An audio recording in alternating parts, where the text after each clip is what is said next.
Hello and welcome to the Dental Leadership Summit podcast. I am very excited to welcome two close friends of mine in the industry today. We have Kim Larson and Bill Neumann from Group Dentistry Now. Welcome, you two. Thanks, Ralf. Hey, Ralph. Good to see you.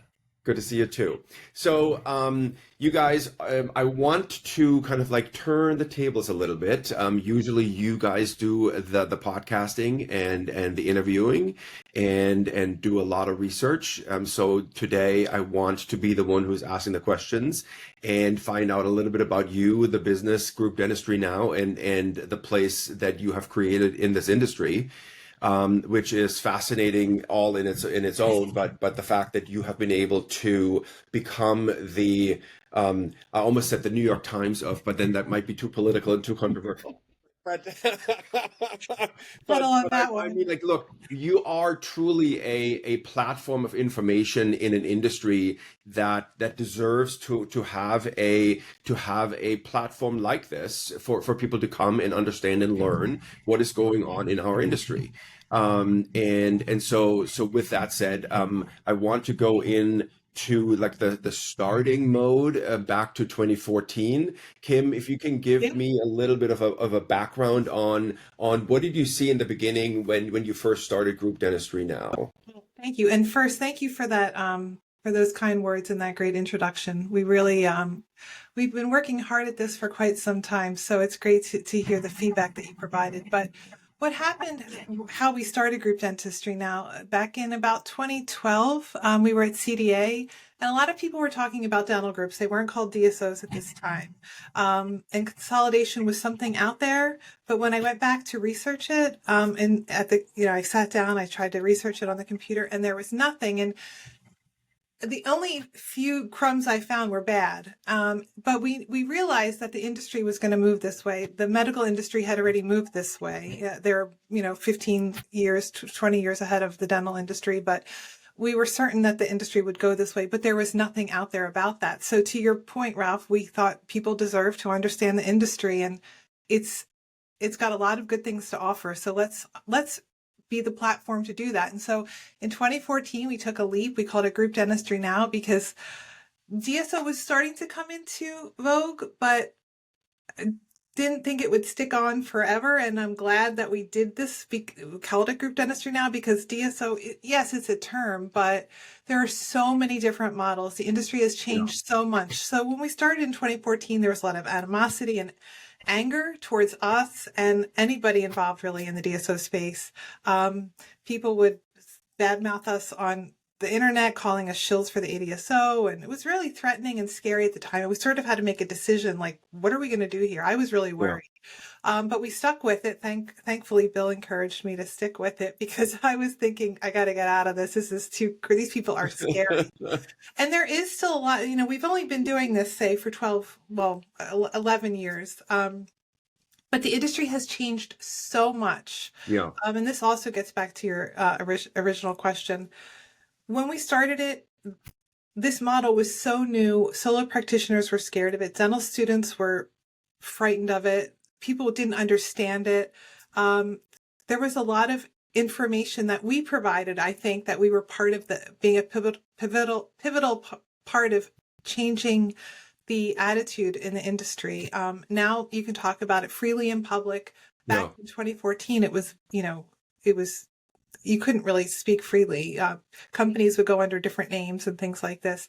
Now it's much more accepted, not only amongst in the business part of dental, but also with the students and the new dentists, which is key to the success of the industry. Right. Yeah. So this is vital. This is a critical piece that we feel like, we do feel like we helped in that regard. And that was our goal. Our goal is to, and always has been, always will be, to increase access to care for all. And DSOs can do that. Solo practitioners can't necessarily move into areas, either inner city or out in the country where, they have to pay back their school debt. Let's be honest. Dental school is ridiculously expensive. So that's how it all came about. Now we have all different issues with people trying to, there's now the market is just flooded. It's flooded with vendors. Right. It's just flooded with everybody trying to get a piece of it. Yeah. So now everything is different. So I do have so first of all, for those of you who are, which I doubt our audience is familiar with you, but what I was so impressed by, and or what I thought was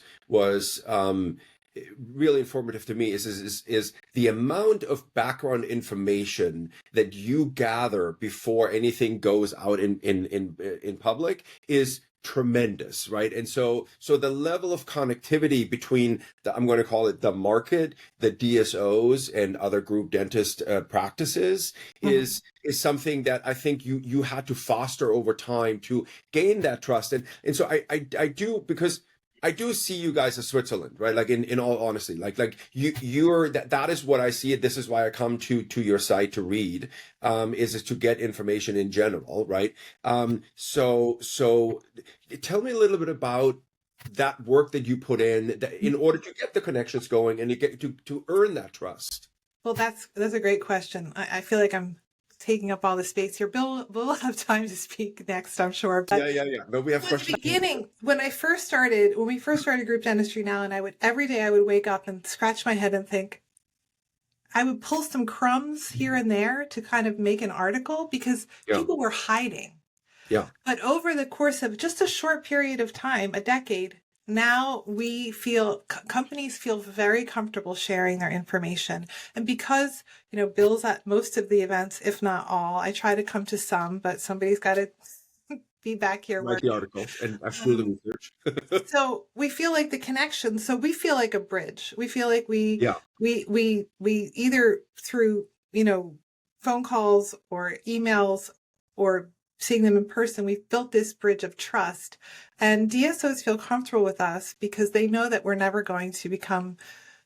always going to present, we're going to show who they are and include all of who they are, but we're pro DSO. So a lot of people kind of ride the fence as we see competitors come into the space. One day they'll say horrible things about DSOs and the next day, but we try to present the DSOs really in a truthful way, but they offer so much good. And we've just, Bill's worked hard. I'm sure Bill can jump in here and talk. He's worked so hard over the years, developing relationships. He literally knows everybody. He is, the connector in the space. I know other people have tried to use that term, that they're like a DSO connector or a dental connector, but really, truly, Bill is the OG connector. So. Look, you're not lying, right? Like I will be the first one to attest to this, is because there have been so many times where I would text him. It's like, hey, do you know of this person? Not only does he know of this person, but he to 17 other people that so yes. Yeah. So Bill, my first question to you then is having done this particular work and with group dentistry now for the past decade, like what are the changes and or the industry, do I just say growth, or metamorphosis is probably a better word, that you have seen that are worth mentioning here from the day you started versus where we are today? Yeah, it's a great question, and I'm sure you've seen a lot of the same things, Ralph, and Kim writes about them on a weekly, daily basis. But I think we started to see a lot of the consolidation, this really rapid consolidation in 2018, 2019, 2020, and even with COVID, it's just money was cheap and private equity was getting into the space, and everybody looked like anybody that was running a DSO looked, from my perspective, very smart. You were just like, my goodness, they've got, again, from an outsider that hasn't run a group, how many locations do you have? Or they grew from like 8 to 30 and you're in a year. They're really, a lot of them were really good at buying practices. So they were they had good business development people and money was cheap. So they had a lot of money in it. That was their growth plan, was to just go out and buy a bunch of practices. And then of course, COVID hits, interest rates start to climb. And now you see that the focus has totally changed and the growth has slowed down. So what I'd say is that there was rapid consolidation for quite a while, and most of it was through acquisition, and a lot of it was private equity backed, a lot of the bigger groups, and they grew and they grew and they grew. Now some are struggling and some are still doing well, but I think for the most part, everybody's slowed down with the exception of a couple as far as acquisitions go. but there's still consolidation. So what I see as a trend is solos are continually going away. So Hmm. fewer and fewer solo practitioners out there. ADA started to track solo practitioners, meaning solo doctor owners. They have one Yeah. practice and one doctor. Yeah. In 1999, I think that was 65% of the market, and the last data I saw was 2001. So it's 2021. So it's relatively dated. No, it's 2023, and it had gone from 1999 to 2023 from 65% solos down to 41, I think was the percentage that I saw. So And in one yeah, generation, it more than half. Yeah. yeah.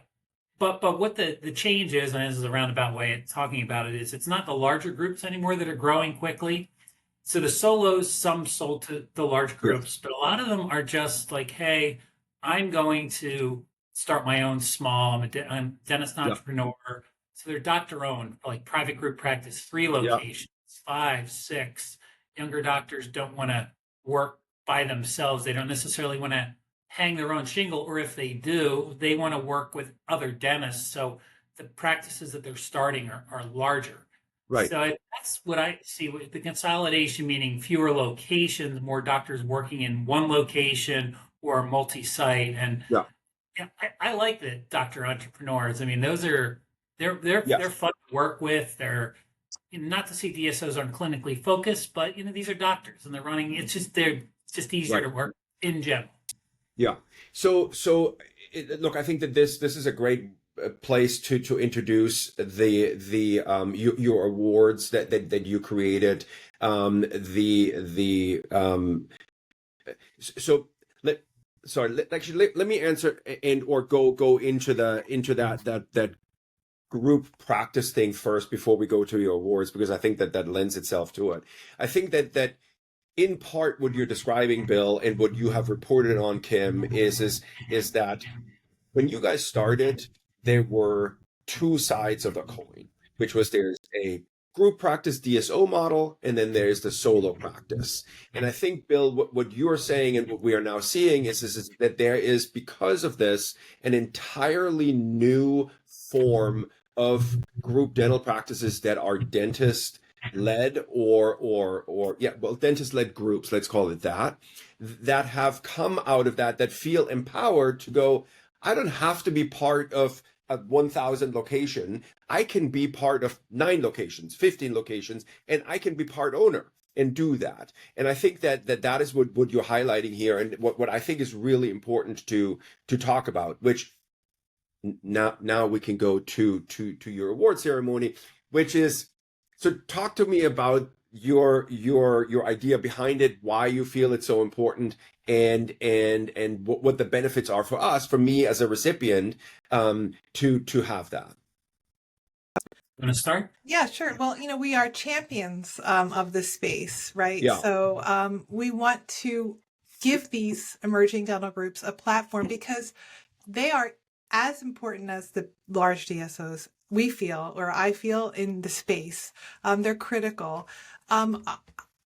They're critical to the success of the industry because the more models there are, the more people who can come in, because maybe they don't want to go and be a part of a DSO that has 1,000 practices. Maybe they want to have they want to geographically condensed DSO so that they can go see all the practices or something, or they want to have a private group practice, which is a bunch of dentists just coming together to form. So they're models they're endless, the types of models available. And so our awards are really to celebrate these groups who are differentiating themselves in the market. They have interesting models, different models.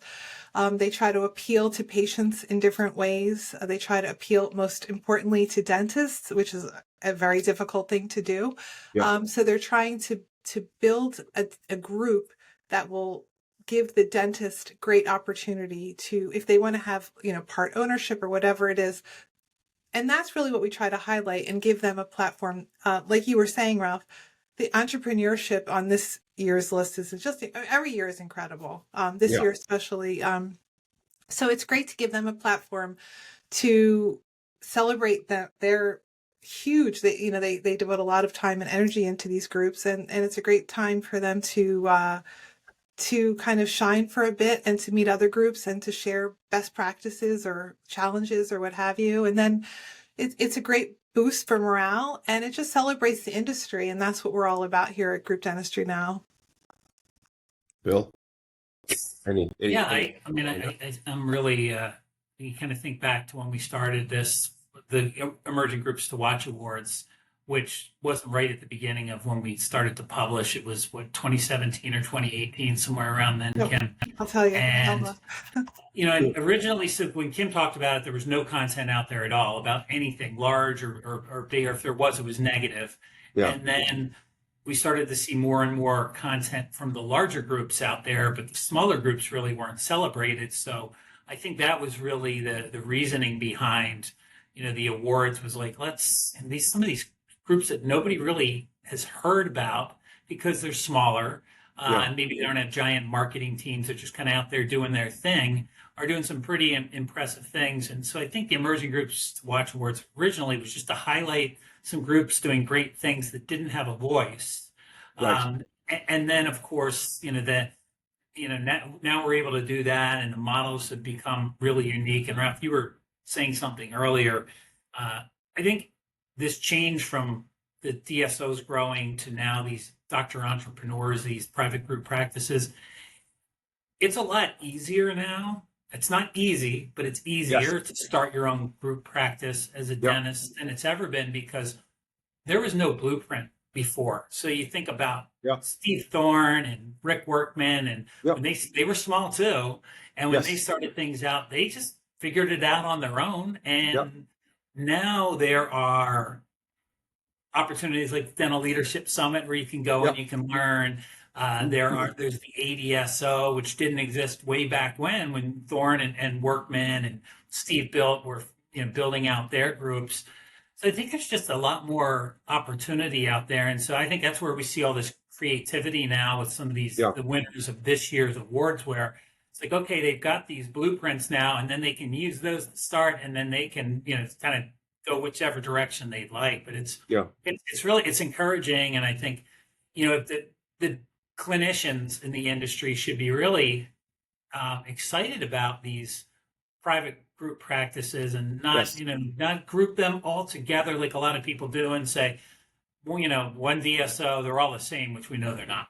Right. You guys, I have so many follow-up questions on this or comments so again, for those of you who don't know, that the reason why we're partnering and why I'm so proud of this partnership with Group Dentistry Now and the Dental Leadership Summit is at the very core, my very DNA on why we started this event in the first place 10 years ago was around the lack of information, right? Like the fact that there were people who wanted to do something different than just clinical work, and there was no place for an open exchange. That was the idea that I had when I started the Dental Leadership Summit, of saying, look, there's a heartland, and Pat Bauer and I are friends. So this is not in any way, shape, or form a bad thing. But he was the very first speaker that we had who was willing to go, okay, so here's open kimono. Here are all the mistakes that we have made.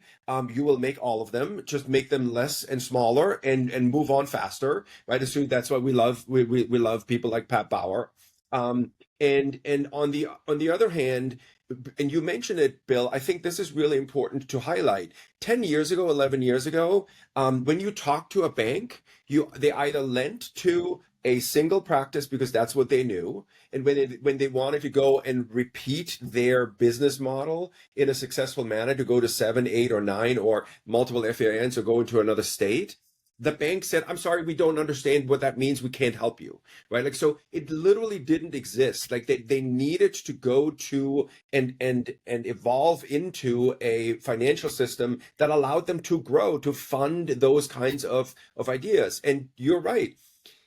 This year's winners, like the people that I spoke to, have pointed to a format that they could say, okay, so I'm going to use this, and then I'm going to learn this, and then I'm going to do that and build myself a practice. And within 3 to 5 years, they have, with hard work and efforts and lots of mistakes, been very successful, right? Like so good on you for shepherding and pushing this out in the open, because I think that's the important part, right? Like the celebration is important, but what you do is so important for the guys who are going to dental school next year, right? Because in 5 years, they will be in the same place and they can look back at your wealth of information and go, oh, there is something out there for me other than just doing what I'm being taught in dental school. So Yeah. Kim, my next question to you is, okay, so how the hell do you find these unbelievable businesses? Because I'm telling you, everyone that I talk to, I'm like, holy moly, what a chim, right? And then I talk to the next one, I'm like, how is Kim doing that? So please tell. So sweet, Ralph. It's just from knowing people. I can tell you, we talk to people. I can't tell, I'm not going to go through every group, but some of them, they know of us from events, and they'll come up and speak to us, and we'll talk to them and Yeah. say, hey, you're a really interesting model. You should go ahead and apply. And they submit their application. Then it kind of goes through a due diligence process. And then, then we figure out who's going to win the award each year. But what's really touching is, well, first of all, thank you so much for allowing us to do the awards at your event, because it does add a whole other element to this. If you recall, and we do have the video on our website of the awards from last year. It's a very emotional time for these groups. I mean, Sure. they pour, we're entrepreneurs, Bill and I, they're entrepreneurs. When you're an entrepreneur, you live, breathe. This is like your another child. It's like your whole life. Everything you Yes. think and do is this business. So it's a very, very important part of their evolution as a group, and they can look back. It's actually a great point for them to reflect back on, where they've come from, because when you're working day to day, you're just wrapped up in the problems and challenges of the day, and what's going to be happening tomorrow, and where can you grow your company in the future. And it's just great to kind of take a step back and look at where you've come and celebrate that. But most importantly, like with having our awards at your event, is that these groups get to talk and share this information, so that when you have not only amongst each other, but you have solo practitioners coming to the event, or smaller groups coming to the event, or even bigger groups coming to the event. One of the biggest things that's so exciting about our list is that we've had multiple groups buying each other from the list, sometimes on the same year. Yeah. So Wow. from the same list. So not only are they meeting and kind of doing business amongst each other, but they're helping people who are attendees either learn from their mistakes, or they get to see Bro. that there's a million different ways to get there. I mean, talk about networking, right? Like, Yeah. it's like if like that's like when you go to college and you meet your wife or your husband. I mean, it couldn't be any better. You're a matchmaker. Jesus, like what are you? Oh, we didn't get any commissions though. How did that work? Gosh, That would have been nice. we're going to have to put a disclaimer from now on. If you My next question. This is the perfect the perfect bridge to my next question. So with the success that you have, with the leadership you're showing in this informational like time that we live in, and your awards, what are the next plans for your platform? Do you have any expansion ideas or new formats that you guys want to move into? Like, tell me a little about what does the future look like for you guys? Yeah, I mean, I think that we're obviously continue on doing what we're doing. Then the Learning Hub. So we have the DSO Group Dentistry Now Learning Hub, and this is like an education platform that we've instituted about maybe a year ago. A lot of these groups, especially the smaller groups, these the emerging groups, but even some of the larger ones. I think one of the challenges with a lot of these groups is either they're growing so quickly, or they've got, and we know we've been trying to talk to them, they have so many different, so many priorities. And a lot of times things that I think when you're looking to recruit new clinicians, or whatever, or train staff, or even bring in doctor partners, education's key. It's an expectation almost. It's like, okay, I'm going to go work for a group. They should probably have some type of educational platform that I can access so I can get my continuing ed. And then, of course, for the groups, they can train their staff. And a lot of them don't. So the doctors are coming over and they're getting their education the same way they did when they were on their own. Oh, They're going to shows, or they're getting it online, and also the groups aren't tracking it. So education is one area that we've expanded into, and we've also been looking at other opportunities. We did have one group that won the Emerging Groups to Watch Award from outside the U.S. last year, who actually came to the yep. Dental We did. Leadership Summit from Australia, Impression Dental Group. So we're focusing a little bit more outside the U.S. There's some opportunities there that Kim and I probably can't talk about right now, but they're pretty exciting, and hopefully Me something that too. we can discuss soon. So that's an area that even though I think the U.S. seems to be probably, I don't know if it's the most consolidated, but just because the U.S. is so big, there's so many Yeah. groups. There's a lot of opportunity here. But there's a lot of interesting things going on in the UK and in Europe and Asia Pacific areas that I think that we could benefit from here in the States, and Yeah. then they can benefit from a lot of the content we have. So we're excited about that. Excellent. And look, I think that what keeps you guys relevant is your ability to have a bird's eye view and look outside of the norm and report back to the rest of us and saying, look, this is what's happening. And so I especially love the idea of for you guys to go like, okay, so what are they doing in Europe, and what are they doing in this country, and what is working there or what is not working there? So don't do that, right? So I whenever you have a podcast or an article on that, I'm always the first one to read it, because born, raised, and educated in a foreign country with a different health system, I know that there are other ways to do things, right? And healthcare is a very important component of everybody's life. So is oral healthcare. So yes, thank you for doing that and pushing in that direction, because I think that is well worth it. And very important for all of us to learn. By the way, shameless plug for those of us who haven't looked at a calendar yet. The Emerging Group Awards will be on the main stage October 24th in Salt Lake City at the Grand America Hotel. At 2:00, actually 3:15 in the afternoon. And we have confirmed most, if not all, of the award winner to be there on stage, receiving their award. And the other plug I want to make is like we have created a very exciting combination where we have the winners receive their award, and then we have what we call a breakout session that is actually in the main hall as well, where we interview the winners, and there's more of an open conversation. We invite usually past winners and others to participate in that. We did this last year for the first time, and I thought it went swimmingly well. So we're doing that again, which is fantastic. If anybody wants to check that out, we have both of those videos from the awards and the panel discussion on the Group Dentistry Now website. Just type in the search box, Emerging Groups to Watch 2024, and the article will pop up, and at the very bottom. Or you know what? Maybe let me just double check that. You guys talk. Yeah, no, the videos were It might be a great. different article name. Hold on just a sec. Yeah, no, we've got the videos up on the website for sure. Yeah. We can even probably put it in the show notes. Yeah, I'm let's just sure put it in the We'll show notes. make sure that we'll have a link on at the end of our like, how do we do this? Find it here. Yeah. Let's see if our producers can actually figure this one out. Yeah. Yeah, it's great.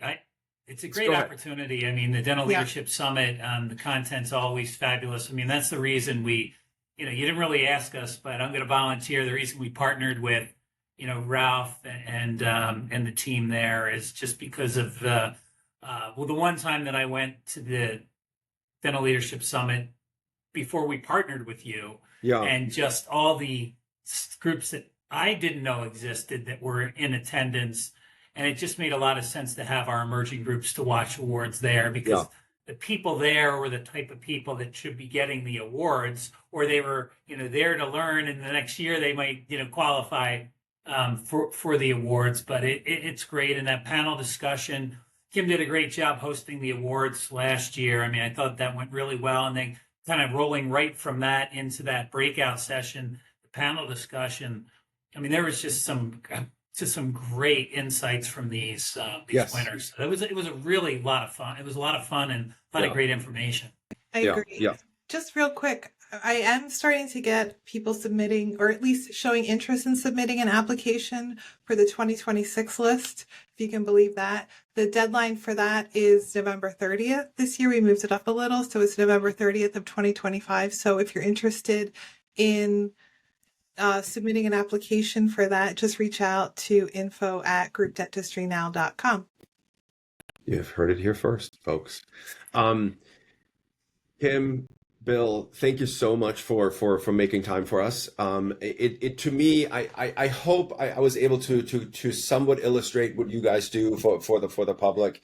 And because I have to tell you, having been in this industry for the better part of two and a half decades, it is such an important component to our industry to have an independent voice that looks from the outside in, and that has and makes connections. I think that we all grow from that, and we all participate and benefit from it. So thanks for making time today and talking about it, and sharing your insights. Thanks for being partners with us. I know this sounds like a love fest, but I really mean it. And I'm so looking forward to this year's awards winners. Like I said, I think I said it before the recording started. I've had the chance to interview some of them and or talk to some of the CEOs. It is truly an amazing crop of folks that are coming from all over the country with really interesting backgrounds. Very different. Everybody's very different. Very different. Very different ownership structures, various different goals. And there's accessibility at the Dental Leadership Summit. So they're there, but they're accessible. They're not, a lot of times you go to a show and somebody will present on stage and then they run off and literally leave the show. It's not like that here. They stay, they're there at the different cocktail hours, the different, events. So there is accessibility to them if you have questions or just want to, get to know them a little bit more. Yeah, agreed. With that said, thank you so much for your time. Very much appreciated. One final household item as a reminder. The Dental Leadership Summit is October 23rd to the 25th in Salt Lake City, Utah, at the Grand America. There's a link. Okay, I'm going to say down here somewhere. And please sign up and or go to Group Dentistry Now. There's a link there with a discount code for you to sign up as well. Kim, Bill, thank you so much. Very much appreciated. Thank you. Thank you, Ralph.